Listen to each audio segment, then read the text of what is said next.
Hello viewers, this is শিমুল। আপনারা দেখছেন আওয়াল comedy. আমরা এখন মিরপুরের উদ্দেশ্যে রওনা দিব এখনই কিছুক্ষণের ভিতরেই। আর হচ্ছে অনেকদিন ঘোরাঘুরি হয় না, আপনাদের উদ্দেশ্যে ভিডিও দেওয়া হয় না। আমরা মনে করছি যে এই ভিডিও রিসেন্টলি সেক্টর রিসেন্টলি কিছুদিনের ভিতরেই ভিডিও ছাড়া আবার ফের আগের মতো শুরু করব। কিছু কাজের চাপের কারণে ভিডিও ছাড়তে পারছি না। আমরা ভিডিও সেক্টরে যে ওখানে কিছুক্ষণ ঘোরাফেরা করব আর হলো কিছু খাওয়া খাবো, আপনারা দেখবেন। যাই খাই আপনারা দেখবেন কি খাচ্ছি, খাচ্ছি টাচ্ছি আরাম পাচ্ছি, ঘুরে বেড়াচ্ছি। ওকে, একটু সিনারি দেখে নিন। এই যে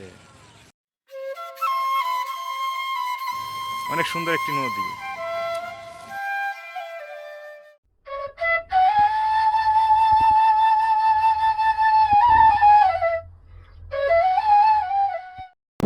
মেয়েদের হাত সূর্যের বিপরীত।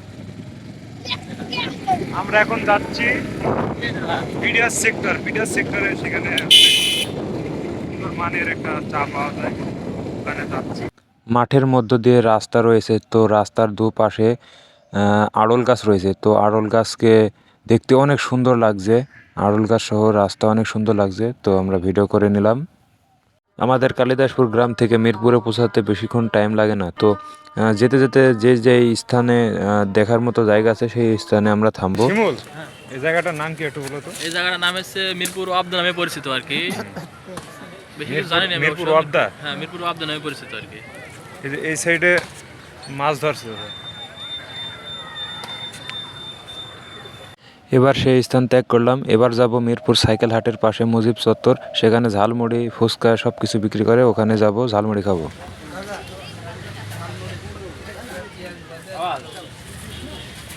মোটামুটি কিন্তু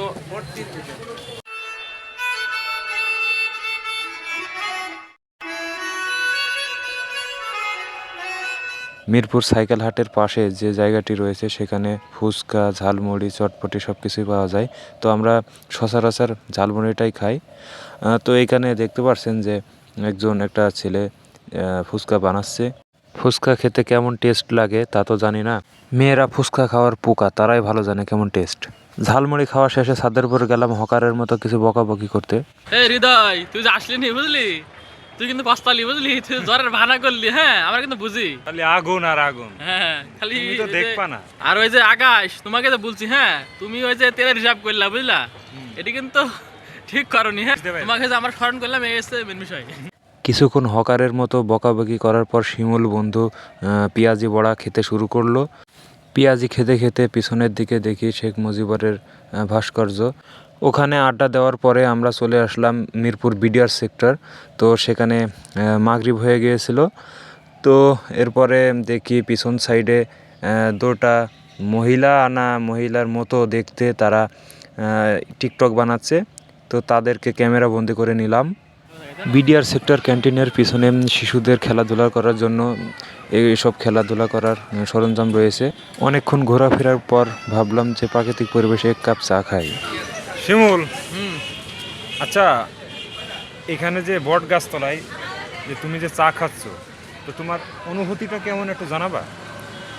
এই অনুভূতিটা আসলে শীতের মধ্যে অনুভূতিটা কি তাই বলো? দারুণ একটা অনুভূতি আর কি। এই যে শীতের মধ্যে যে গরম গরম মাঝে মাঝে এরকম হইলে কিন্তু খারাপ হয় না। গরম গরম চা খাওয়া, এটা সবার ভাগ্যে তো হয় না এভাবে ঘুরতে এসে চা খাওয়া। না না না, এত ব্যস্ততার মাঝে যদি সময় বের করে ঘুরতে আসা, এটা কিন্তু মানে সবাই পারে না, সবার দ্বারাই হয় না। ঠিক আছে, ওইদিকে লিটন চা খাচ্ছে। হ্যাঁ, চা খাওয়া শেষ করে ভাবলাম যে এক পাক ভিতর থেকে ঘুরে আসি। তো এরপরে আমলায় যেতে হবে, তো এর কারণে প্রস্তুতি নিলাম। সে রাতে অনেক প্রচণ্ড শীত পড়তেছিল। বন্ধুগণ, বন্ধুগণ, ঘুরতে ঘুরতে রাত হয়ে গেছে। তো এখন হলো কুয়াশার ভিতর দিয়ে আমরা যাচ্ছি, পথ পাড়ি দিচ্ছি। সামনে মেলা গাড়ি, মেলা মানে অনেক অনেক গাড়ি। আমরা আস্তে আস্তে, হ্যাঁ, বিশাল শীত লাগছে। আমাদের মুখ চোখ দেখে আপনারা দেখতে পাচ্ছেন না, আপনারা দেখতে পারবেন না আমি জানি, তারপরে ইয়ার কি করুন।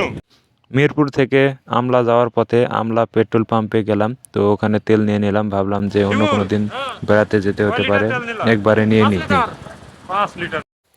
আমরা আমলা বাজারে চলে আসলাম, একটা হোটেলে থামলাম। তো এখানে ভাবলাম যে টক আর পুরি খাবো। তো এখানকার পুরি টক অনেক টেস্টি হয়, বিশেষ করে টকটা অনেক টেস্টি হয়। তো লিটন অর্ডার দিতে গেল, তো এর সাথে হলো পার্সেল করে নিয়ে যাবে হলো মোংলাই।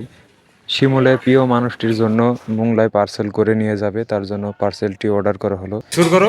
হ্যাঁ অবশ্যই। রিভিউ দেব।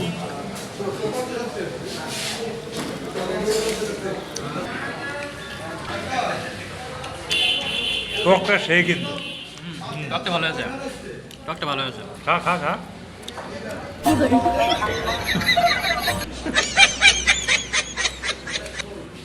হ্যাঁ বন্ধুরা দেখতে পাচ্ছেন এই যে শিমুলের বউয়ের জন্য এই যে মোংলাই নিয়ে যাচ্ছে, 3টা হলো মোংলাই। এই যে শিমুলের বউয়ের জন্য এত মায়া, 3টে মোংলাই নিয়ে যাচ্ছে। এবার খাওয়া দাওয়া সব কিছু শেষ, পার্সেল করে নিয়ে যাওয়া সব কিছু প্যাকেটিং করা শেষ। এবার বিলটা পেমেন্ট করে বাসায় চলে যাব, অনেক রাত হয়ে গিয়েছে তো।